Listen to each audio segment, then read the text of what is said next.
As we continue working on heart blocks, let's visit our next block, which is second degree type 1 heart block.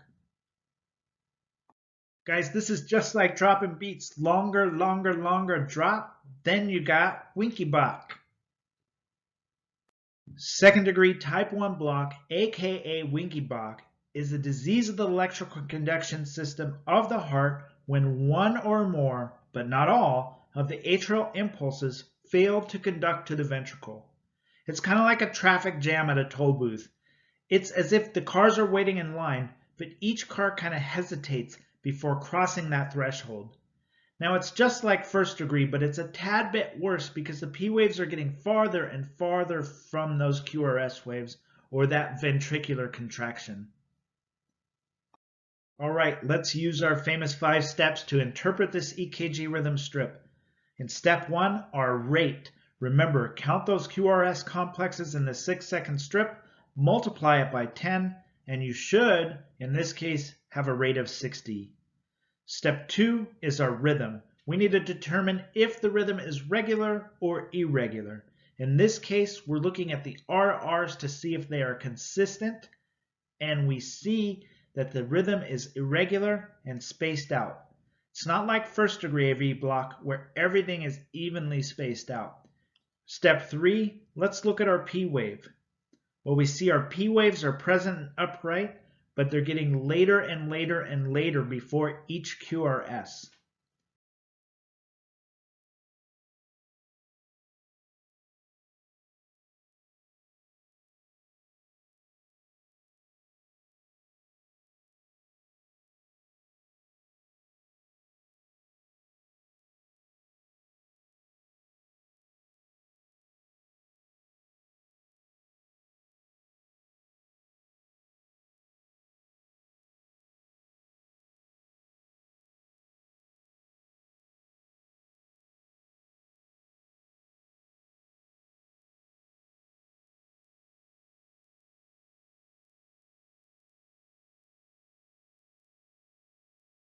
So that brings us to step 4, our PR interval. We see that our PR interval cycles. The PR interval gradually gets longer and longer and longer until a P wave is blocked and a QRS gets dropped.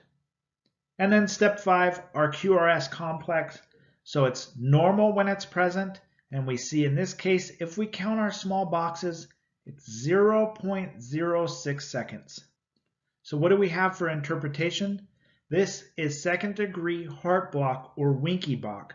Remember, longer, longer, longer drop, and you have Winky block.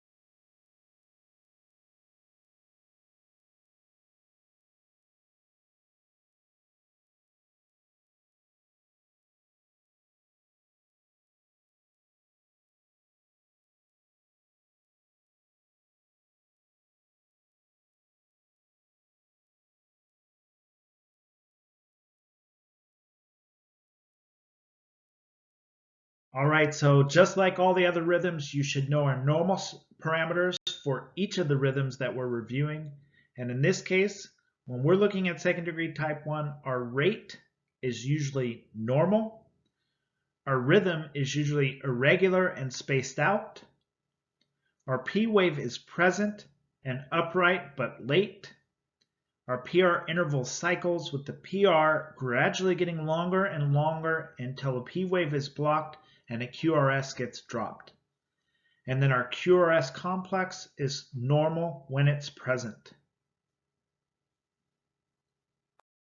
So what's really going on here? As you know, the heart has one main pacemaker and 2 backup pacemakers.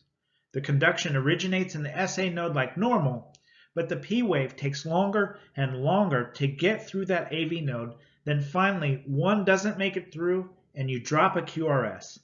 This is the biggest indicator of second degree type 1. that progressively late P wave, then eventually dropping a QRS. So longer, longer, longer drop, then you have Winky-Bach. And just like all ugly cardiac dysrhythmias, the heart's not pumping correctly, so that means less or lower cardiac output, which means less or lower oxygen to the body. And we see classic complaints like in collapsed. One thing to remember, if we have first degree all the way down to third degree, is that the signs and symptoms we're going to discuss right now, they get a lot worse as we move towards third degree. These signs and symptoms will not be as apparent in second degree type 1 and second degree type 2 as they will be in third degree, but they get progressively worse as we move through the different types of blocks and get closer to third degree heart block. We can remember signs and symptoms by the acronym collapsed. So let's run through these because they all stem from either low oxygen, low cardiac output, and possibly even clots.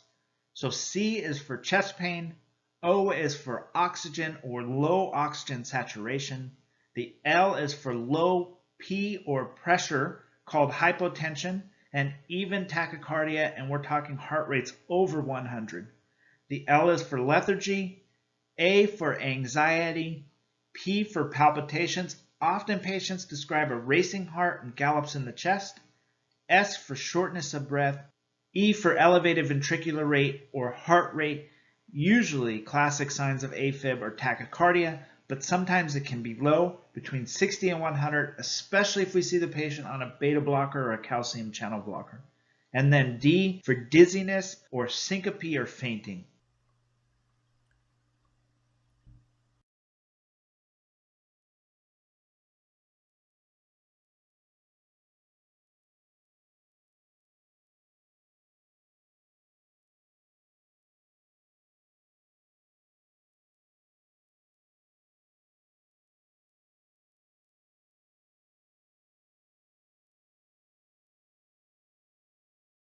So as always, we have to ask ourselves, what are we going to do about it? It's not just good enough to analyze and interpret the rhythm. We have to determine what interventions need to be done. In this case, we ask ourselves, what is our main patient goal? Well, it's to reset and restore the AV node normal electrical function.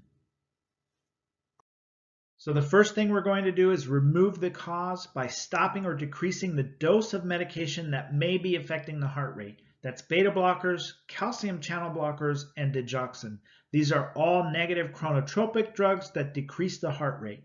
Now, if that doesn't fix the heart rate, then we need to stimulate that AV node. We can do that by giving atropine 0.5 milligrams IV to increase the heart rate, dopamine to increase the blood pressure, then epinephrine to increase the heart rate and blood pressure by vasoconstricting or squeezing down those blood vessels, which increases cardiac output and provides that necessary oxygen to the heart and brain. Now, if that doesn't work, we're going to have to replace that AV node with a pacemaker. A pacemaker will maintain that electrical impulse that our body is failing to do. All right, so that wraps up second degree type 1 heart block or Winky-Bach. So remember, longer, longer, longer drop, and you have Winky-Bach. We'll see you in the next video where we're going to discuss second degree heart block type 2.